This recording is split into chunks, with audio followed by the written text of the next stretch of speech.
আপনাদের সবার শরীরে কালীয় নাগ আছে। একটা কথা আপনাদের বলে যাই, এদিকে তাকাবেন, যে যেখানে বসে আছেন খুব মন দিয়ে শুনে নেবেন। তত্ত্বের কথা, দামি কথা, একবারে মন দিয়ে শুনবেন। যে যেখানে বসে আছেন, এই কালীয় নাগকে দমন করতে গেলে আপনাদের একাদশী করতে হবে। এতজন কীর্তন শুনতে এসছেন, কে কে একাদশী করেন হাত তুলুন তো।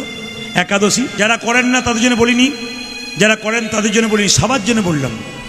একাদশী করুন, এই দিয়ে তাকান, একাদশী করুন। 12 মাসে 24টা জেনে বলুন একাদশী হয়। মায়েরা, আগামী দিনে যে একাদশীটা আসছে, একাদশীটার নাম পুত্রদা একাদশী। এই একাদশী পুত্রদা দুবার হয়, শ্রাবণ মাসে একবার, আর একবার কখন মা? এই মাঘ মাসে 6 তারিখে 21শে জানুয়ারি পুত্রদা একাদশী। যদি কোনো মায়ের পুত্র সন্তান নাই, কন্যা সন্তান নাই, বারবার বলবো সন্তান পাবার আশায় এই পুত্রদা একাদশী আপনারা করুন। অনেকেই পুত্রদা একাদশী করার পর ফোন করে বলেছে আমরা সন্তান পেয়েছি। শাস্ত্র বলছে আপনার বাচ্চা হয় না, আপনি ডাক্তার দেখাবেন, অবশ্যই দেখাবেন, চিকিৎসা আপনার দরকার আছে, তার সঙ্গে সঙ্গে ঈশ্বরকে ভজনা করবেন, পুত্রদা একাদশী করবেন, আপনার কিন্তু লাভ আছে। যারা কোম্পানিতে কাজ করে 7 দিন পর পর একদিন ছুটি থাকে, কেন? যে মেশিনগুলো চালাচ্ছে তাকে একবার রেস্ট দেওয়া দরকার। আমাদের যে মেশিনগুলো কাজ করছে না শরীরে, এগুলোকে 15 দিন পর পর একবার বিশ্রাম দেওয়া দরকার। একজনকে বলেছি, বলছে দাদা খালি পেটে থাকতে পারি না। ঠিক আছে, একাদশী করবেন মায়েরা। একাদশী যিনি করবেন না তিনি একাই দোষী থাকবেন। অনেকের প্রশ্ন থাকে, মায়েরা 4 দিন অসুস্থ অবস্থায় থাকেন, রজস্বল অবস্থায়, একাদশী করতে পারেন? একবারে 100% করতে পারেন। বাড়িতে কেউ যদি মারা যায় একাদশী করতে পারেন, অসুস্থ অবস্থায় করতে পারেন। শুধুমাত্র শ্রাদ্ধের দিনে যদি একাদশী পড়ে, শ্রাদ্ধের পরের দিনে করবেন, ওই দিন করতে পারবেন না। শুনে নিন, একাদশী অনেকে প্রশ্ন ওঠে, বিধবারা করে, সধবারা করে না। জেনে নিন, 8 থেকে 80 বছর পর্যন্ত সবাই একাদশী করতে পারে। একাদশীর দিনে 5টা জিনিস খাওয়া বারণ। পঞ্চশস্য গুনে নেবেন, ধান, গম, জব, মানে ধান থেকে যা হয় আর কি, যা কিছু হয়, চাল হয়, আতপ, যা কিছু হয় আর কি, ধান, গম, জব, সরিষা আর ডাল। একাদশীর আগের দিনে ব্রাশ করে নিতে হয়। প্রশ্ন করবেন কেন? একাদশীর দিন লবণ খেতে নেই। আপনি যে পেস্টে করে ব্রাশ করছেন সেই পেস্টে লবণ থাকে, তাহলে আপনি সকালবেলায় লবণ দিলেন, আপনার একাদশী হলো না। একাদশীর দিনে এমনি লবণ খেতে পায় না, কিন্তু বাবা বলেছেন সিন্দুক লবণটা কিন্তু পাওয়া যায়, যেটাকে সন্দক লবণ বলা হয়, ভালো কথা, ওটা কিন্তু পাওয়া যায়। সবাই লক্ষ্য করুন, একাদশীর দিনে জীব ঝুলতে গিয়ে জীব যদি কেটে যায়, রক্ত বেরিয়ে যায়, একাদশী আপনার হলো না।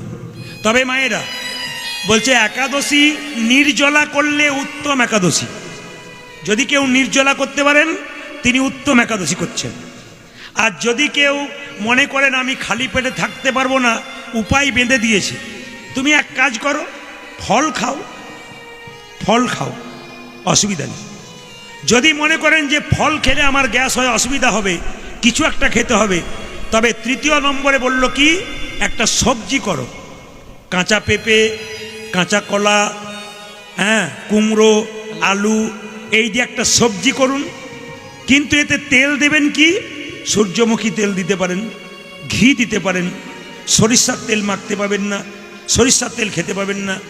যে বিছানাতে শুয়ে থাকেন সেই বিছানায় সেদিন শুতে পাবেন না। একাদশী মানে এই নয় যে শুধু উপবাস করলাম, এটা একাদশী নয়। একাদশী মানে শাস্ত্র বলল প্রতিজ্ঞা। কি? খারাপ কিছু দেখব না, খারাপ কিছু বলবো না, খারাপ কিছু ভাববো না। এই মনোভাব নিয়ে কেউ একাদশী করতে পারলে তার পরিবর্তন জরুর অবশ্যই হবে। আমি একবার মালদা জেলায় গিয়েছিলাম কীর্তন করতে, বলে বাবা আজকে একাদশী আছে, এই দিয়ে তাকান, আজকে একাদশী আছে, তা আপনি করবেন? বলে হ্যাঁ করব। একাদশীর দিনে নিয়ম হচ্ছে মায়েরা, আপনি 1 ভাগ খাবেন, 3 ভাগ ফাঁকা রাখবেন। তার মানে কি, যত কম খাবেন তত আপনার ভালো। সেদিন যত কম খাবেন তত আপনার ভালো, যত খালি রাখবেন তত আপনার ভালো।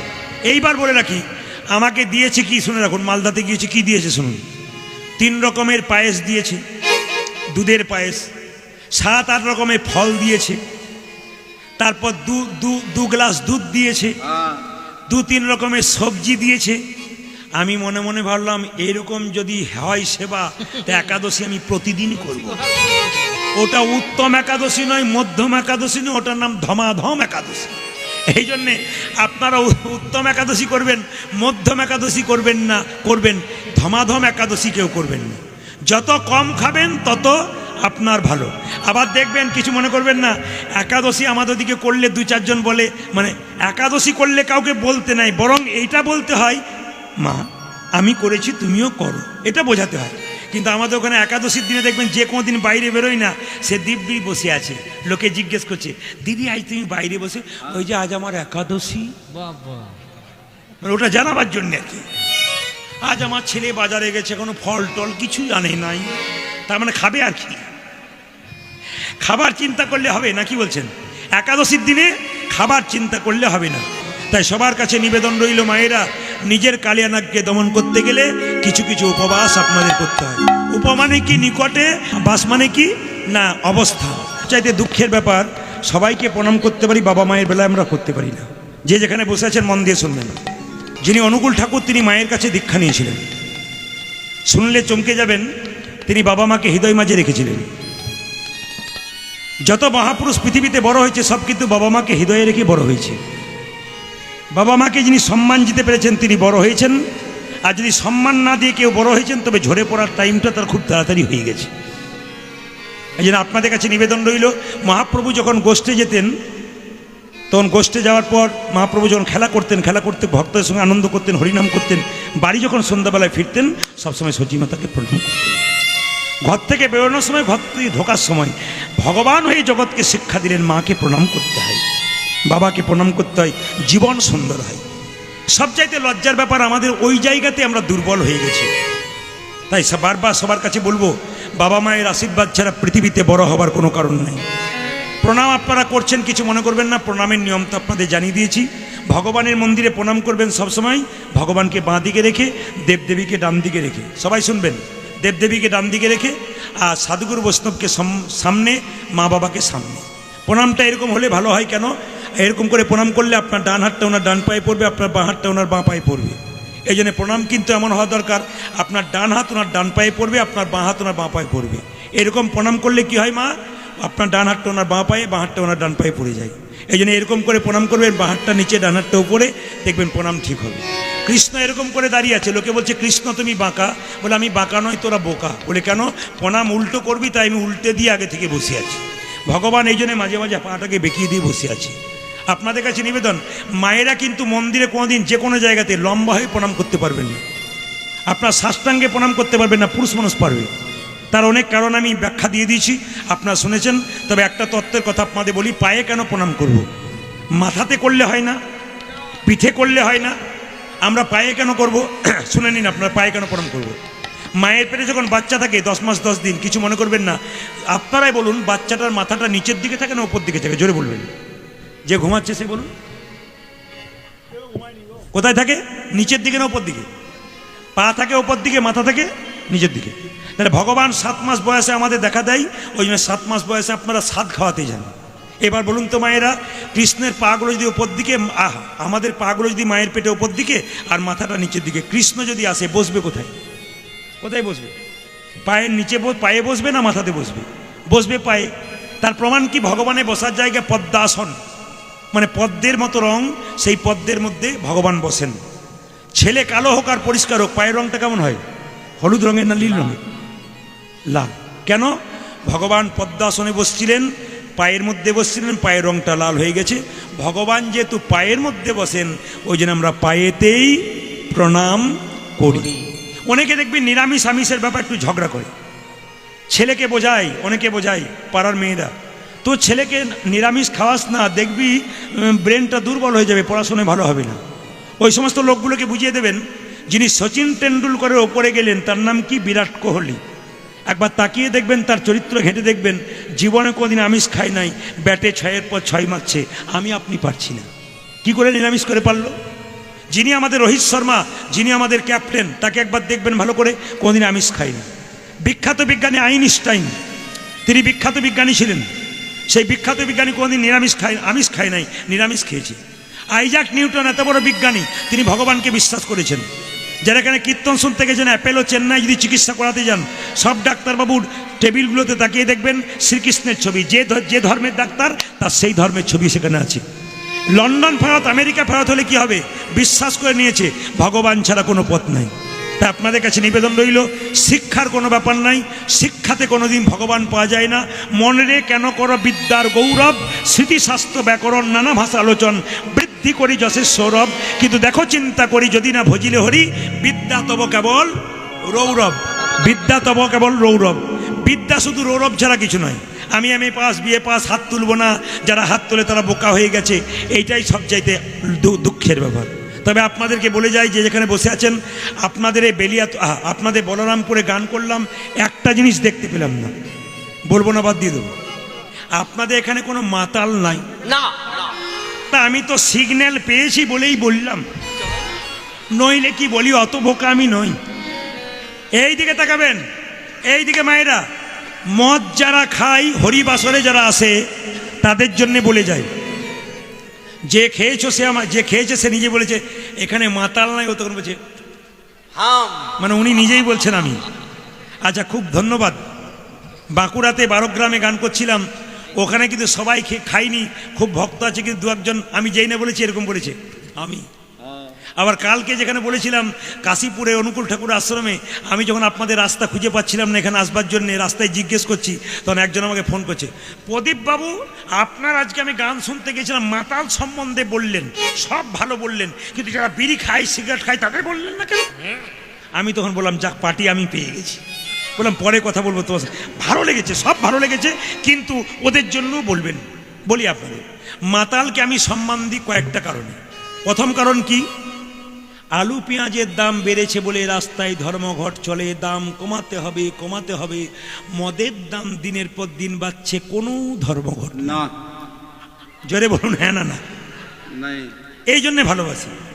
করোনার সময় ঘর থেকে মানুষ বেরোতে পারছে না, আর দেখবেন মদের দোকানে দিব্যি লাইন দিয়ে দাঁড়িয়ে আছে, কোনো মাস্ক নাই, করোনা নাই, কিচ্ছু নাই, দিব্যির ডাঁটো হয়ে বেঁচে আছে। সবটা এখনো মরে নাই। আমাদের ওখানে যতগুলো মাতাল ছিল তারা বলছে, আরে করোনা না করোনা, আমার হবে না, মাস্ক নাই, কিচ্ছু নাই। আমি তখন বুঝলাম পার্টি আচ্ছা শক্ত আছে, মদের কি পার। আবার দেখবেন, যদি ভূমিকম্প হয়, পৃথিবীতে একটা প্রাণী প্রথম জানতে পারে, কারো জানা আছে কিনা জানি না, কুকুর প্রথম জানতে পারে, কুকুর। কিন্তু একটা প্রাণী ধ্বংস হয়ে গেল জানতে পারে, তিনি বলেন মাতাল। তিনি জানতে পারেন না কি হয়ে গেল কি না। আমরা সাপকে ভয় পাই, কিন্তু মাতালকে সাপ ভয় পায়। তার কারণটা কি? রাস্তায় দুধ বিক্রি হয়, একটু সাউন্ডটা দিন। রাস্তায় দুধ বিক্রি হয়, দুধ নেবে গো, না গো গ্যাস হয়, দুধ খাবো না বলেন। কিন্তু দেখবেন মদ বিক্রি রাস্তা হয় না, কোথায় বলুন তো? ঝোপে, অন্ধকারে, পুকুর ঘাটের সামনে টিম করে আলো জ্বলে, পার্টি চলে যায়, কোনো ঝগড়া নাই, খায় আর ঘর চলে আসে, কোনো অসুবিধা নাই। আবার দেখবেন অনেকে পান মাতাল আছে, ওরা কি করে, ওই গর্তের মধ্যে দেখবেন মুখ দিয়ে এরকম করে, আর সাপটা ওর বাচ্চাগুলোকে নিয়ে মনে ভাবে, একবার সকাল হতে দে, বাচ্চা নিয়ে বেরোবার, বেটা তোর জ্বালায় আসবই না। সাপগুলো পর্যন্ত ভয় করে। তবে মায়েরা, মদ যারা খায় তাদের 3টে লাভ হয়। এতক্ষণে যারা খায় তারা বলছে, এই জন্যই তো আপনাকে বায়না করতে বলেছিলেন। আপনাদের আসরে নয়, একটা আসরে গান গাইছি, স্বামী স্ত্রীতে বসে আছে, উনি আমার কাছে গিয়েছিলেন, দাদা কিছু মনে করবেন না, এই যে লোকটিকে দেখতে পাচ্ছেন, ইনি আমার পতি দেবতা, প্রতিদিন খেয়ে আসে, একটু বলবেন। স্বামী স্ত্রীতে বসছে, আমি জেনে বললাম মদ যারা খায় তাদের 3টে লাভ হয়। তখন লোকটি বলছে, দেখে না কি বলছে, খুবতে বললে দেখো লাভ হয় কিনা, শুধুই খাই নাকি। আর 3টে লাভ কি? প্রথম লাভ শুনে রাখুন, তার বাড়িতে চোর ঢোকে না। দ্বিতীয় লাভ কি? কুকুরে কামড়ায় না। আর তৃতীয় লাভ কি? বুড়ো হয় না, চিরকাল এরকম থাকে। তখন ও আবার ওর স্ত্রীকে দেখাচ্ছে, শুধুই দেখছো না। ওর স্ত্রী বলছে, এর পরে কি বলবে ওটা শুনবে, তারপর বলবে আর কি। ওর স্ত্রী বলছে, এখন আমি বলেছি মদ খেলে 3টে লাভ হয়, চোট ঢোকে না। কেন ঢোকে না মা? যে মদ খায় লাংস, কিডনি, লিভার নষ্ট হয়ে যায়। কেন? মদ খেতে খেতে মদ ওকে খাই, যে খাই ভাই সে ভালো করে শুনে নাও। কেন? মদ তুমি খাচ্ছ না, মদ তোমাকে খাই, তখন আস্তে আস্তে সব কিছু নষ্ট হয়ে যায়। এমন কাশি শুরু হয় সন্ধ্যাবেলায়, সকাল পর্যন্ত ভালো হয় না। ডাক্তারবাবু শেষে জবাব দেয়, বলে আমার দ্বারা হলো না। চোট ঢুকতে গিয়ে ভাবে বেটা এখন কাশছে, জেগে আছে, ঢোকার দরকার না, ওই জন্য চোট ঢোকে না। আর কুকুরে কামড়ায় না কেন? দুটো কারণে, জেনে নিন দুটো কারণ কি কি। যখন দেখবেন মদ খেতে খেতে দুর্বল হয়ে যায়, চলতে পারে না, লাঠি হাতে নিয়ে চলে, আর লাঠি দেখলে কুকুর বলে এখনই পালাই, নইলে নিতাই গোল হরিগোল হয়ে যায়। আর লক্ষ্য করুন, আর কুকুর কামড়ায় না কেন? যারা পান মাতাল হয় তারা দেখবেন নর্দমার পাশে শুয়ে পড়ে, জায়গা ঠিক করতে পারে না, নর্দমার পাশে শুয়ে পড়ে। আর কুকুরটাও তার পাশে নর্দমায় শুয়ে থাকে। কুকুরটা ভাবে আমার প্রতিবেশী বটে, কামড়ানোর দরকার নাই, ওই জন্যে কামড়ায় না। এইবার 3 নম্বর কারণ কি? বুড়ো হয় না কেন? বুড়ো হবার সুযোগ পায় না। তার আগেই বলো হরি। মনে করবেন না আমাদের 3টে হাত আছে, এদিকে এদিকে 3টে হাত। কি কি? একটা ডান হাত, একটা বাঁ হাত, একটা অজু হাত। কীরকম বলেন তো? কেউ যদি বলে দাদা কীর্তন শুনতে যাবেন না, আর বলেন না সময় নাই। আবার 2-4 জন বলে আমার মতো হতভাগাকে কি ভগবান ডাকে গো। কি সুন্দর করে সুর করে বলে, ভগবানের নামের সময় বলে। আবার দেখবেন অনেকে বলে সংসার করেছি, আমার আবার হরিনাম ভজনা করা। আচ্ছা মায়েরা সত্যি কি সংসার করেছেন? হাত তুলুন তো, কে সংসার করেছেন? হিম্মত করে হাত তুলবেন। 2-1 জন তুলেছিল, নামিয়ে দিয়েছি। सब ब्रह्मचारी नाकि? कोई नहीं संसार किया, सब सन्यास बन गया क्या? अरे हाथ तो उठाइए।